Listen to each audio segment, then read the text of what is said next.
Di tengah kebingungan, langkah kaki Simbah mengejutkan mereka. Wajahnya yang sempat mengeras ketika melihat Mas Damar, kini sudah berubah seperti sedia kala. Seperti saat pertama kali mereka bertemu dengan Simbah. Nak, kamarnya sudah disiapkan. Mau tidak mau, mereka pun masuk ke sebuah kamar yang asing. Tidak ada hal yang menarik selain ranjang dengan tikar anyaman sebagai alasnya. Namun, mereka sepakat. Keganjilan semua peristiwa ini seperti mengerucut pada sesuatu. Namun, belum ada yang berani menarik kesimpulan. Sampai di tengah keheningan, ketika mereka sudah saling merebahkan tubuh untuk sekedar membuang lelah, terdengar suara yang tidak asing lagi di telinga mereka. Suaranya riuh, namun sangat tipis, seperti dari tempat yang jauh. Itu adalah suara pitik yang pernah terdengar sebelumnya. Mas Eriklah yang pertama bangun. Ia melihat ke sana kemari untuk memastikan sesuatu sampai Mas Erik akhirnya menggoyangkan badan Mas Damar. Ia baru sadar, wajah Mas Damar terlihat pucat pasi, seperti menyembunyikan sesuatu. Mar, dengar apa tidak?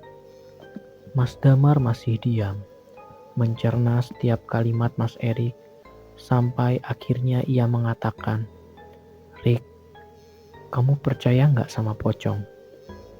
Kalimat itu mengingatkan Mas Erik dengan peristiwa yang baru saja ia alami. Matanya menatap tajam Mas Damar. Ia tidak tahu harus menceritakannya dari mana. Aku pernah dengar, katanya, kalau dengar suara ayam, artinya ada pocong di dekat sini, Mar. Akhirnya Mas Erik menceritakan kejadian yang menimpanya. Mar, desa ini gak beres. Ayo pergi saja.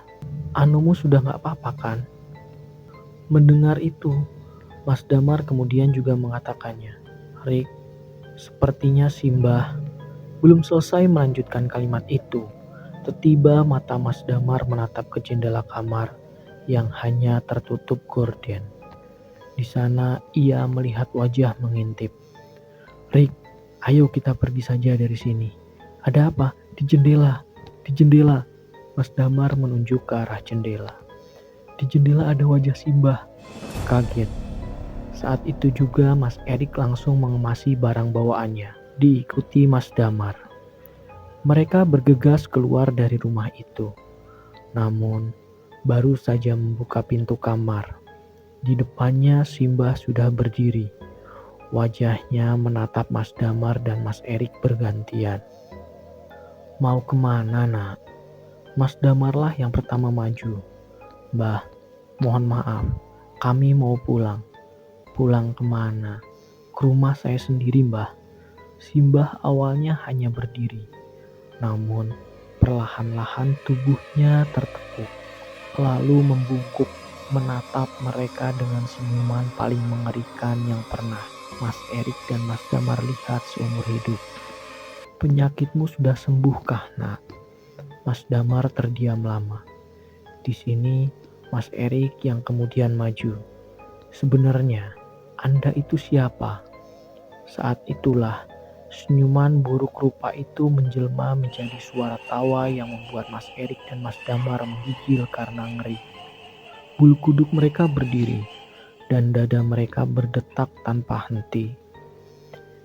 Desa perenggut nyawa, kata Simbah. Dengan langkah tertatih mendekati Mas Erik dan Mas Damar yang beringsut mundur. Sesiapa yang sudah masuk ke desa ini tidak akan bisa keluar. Nurut saja sama ucapan saya. Di tengah keheningan itu, suara ayam yang lirih itu terdengar semakin sering. Kalian mendengar suara itu, nak? Tahu artinya. Mas Erik dan Mas Damar masih menjaga jarak dari langkah Simbah. Pocong. Setelah mengatakan itu, seolah ada sesuatu yang membuat perasaan Mas Erik dan Mas Damar tidak enak. Benar saja, tidak ada angin, tidak ada hujan. Tiba-tiba terdengar suara pintu dibanting dengan sangat keras. Masalahnya adalah, setelah suara bantingan itu, gubuk yang terbuat dari bambu itu serempak terdengar suara gebrakan di semua sisi. Simbah tertawa semakin keras. Nyali Mas Erik dan Mas Damar benar-benar dipaksa sampai ke titik frustasi, karena tidak ada yang bisa mereka lakukan. Seolah-olah kejadian ini seperti mimpi. Suara-suara itu mengisyaratkan satu hal. Di sekeliling rumah, pasti ada sesuatu yang sudah menunggu mereka. Simbah yang awalnya membungkuk, kemudian mulai terjatuh, terjerembab di atas tanah dengan mata mendelik, melotot ke arah Mas Erik dan Mas Damar. Simbah mulai merangkak. Kedua kaki Simbah seperti lumpuh. Ia merangkak hanya menggunakan tangannya. Dengan bibir yang komat kamit entah apa yang diucapkannya. Simbah terus mendekat. Mas Damar sudah mulai melantunkan doa, meminta agar sesiapapun bisa menolongnya.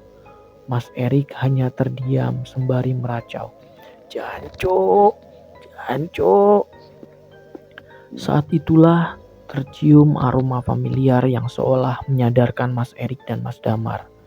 Aroma itu adalah aroma sembujo. Aroma itu semakin menyengat. Semakin menyengat, suara ramai yang sedari tadi menciutkan nyali Mas Erik dan Mas Damar perlahan sirna.